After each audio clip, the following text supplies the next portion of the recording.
everybody. I'm Roseanne Barr, sitting in for Joy. Tonight, let's start with President Obama and Libya.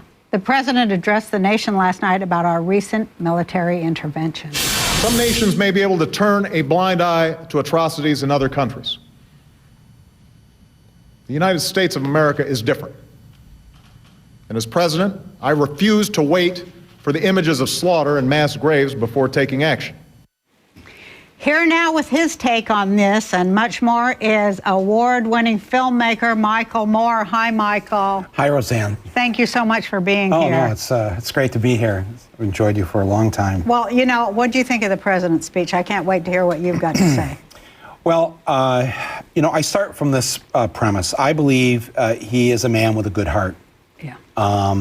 And I will count as one of the greatest days of my life the day he was elected president of the United States, something I would never think I would live to see in my lifetime in this country. A person of color? Not only a person of color, but someone who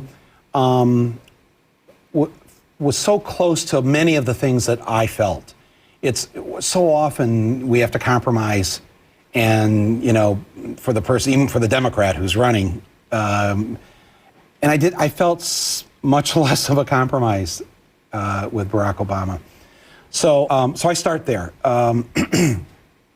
What I think about the United States military and our recent actions over the last decade in Iraq and Afghanistan, and the way that our troops, the sons and daughters of the citizens of this country, were used not to defend us, which is what they signed up for, which they need and deserve all the credit and support and financial support and everything. I'm so there with you, yeah. For what anybody who would do that, because what they're saying is they're willing to give their life so that you and I can live. That's exactly right. What greater gift really is there to give any of us human beings? So to take a group of young people who sign up for that and who know that they may die as a result of signing up, but they do it because they want to be there if we need to be defended, to use them for something that had absolutely nothing to do with our self-defense, and to use them what in essentially was a lie, that there were no weapons of mass destruction, there was no threat from Saddam Hussein.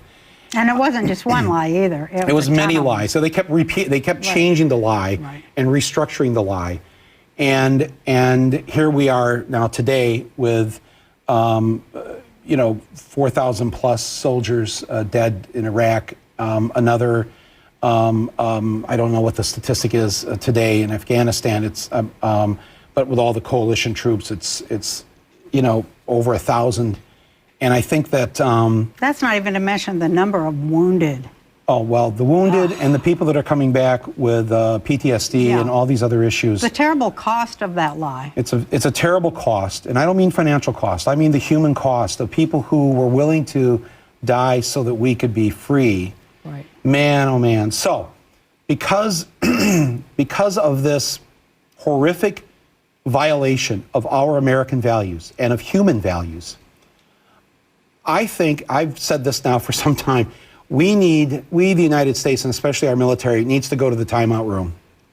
We really shouldn't be dropping bombs or invading anybody else for some time to come, because we've lost. But what about, like, you know, I mean, just because we were in the one thing, I mean, what if these people, like, you know, I felt like I listened to his speech, and, you know, he was saying we had to, for, you know, on behalf of all of humanity, go over there and do this, because he was going to, you know, he said he was going to go house to house and get all the dissidents. He was bombing neighborhoods. So, I mean, there's a big difference. There is a difference. That's why there's the French. I mean, there are people who share our values. Right. The French, the Germans, the British, many others. And they were more than willing, especially considering how Libya is it's 172 miles from Europe. That's all it is. When you hit the first island in Greece, that's 170. That's very close. So, okay. So I mean, that's... Do you believe that there's no coalition? I mean, do you believe what he said or not? I believe that there's a coalition, but we're the ones that are essentially running it. I think, listen, we've been through the ringer here for this last decade. We were attacked, then we got ourselves into something we shouldn't have been involved in.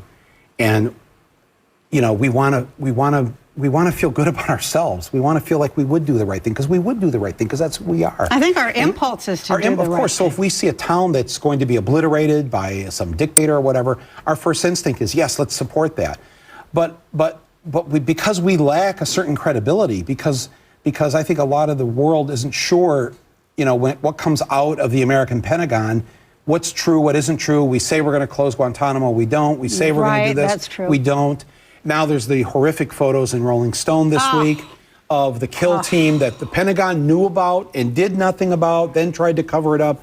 So it's kind of like, okay, we're good people, our instincts are good, our impulses are good, we want to help humanity, but we've behaved badly, and so we have to go and sit it out for a little while and let others do what needed to be done. And I think if what we were told was true about the Libyan army, and again, I mean, people like myself, I take some grief for this, but I just think it's important that you have some people who are always questioning, even the good people like Obama. Right.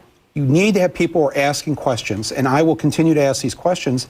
Let's say it was true. The French took out that army. They stopped them, and Benghazi, the atrocities didn't happen.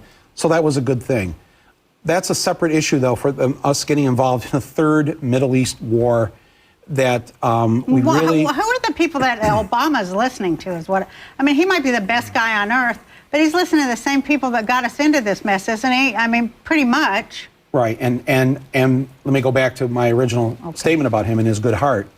I wish he'd start listening to himself.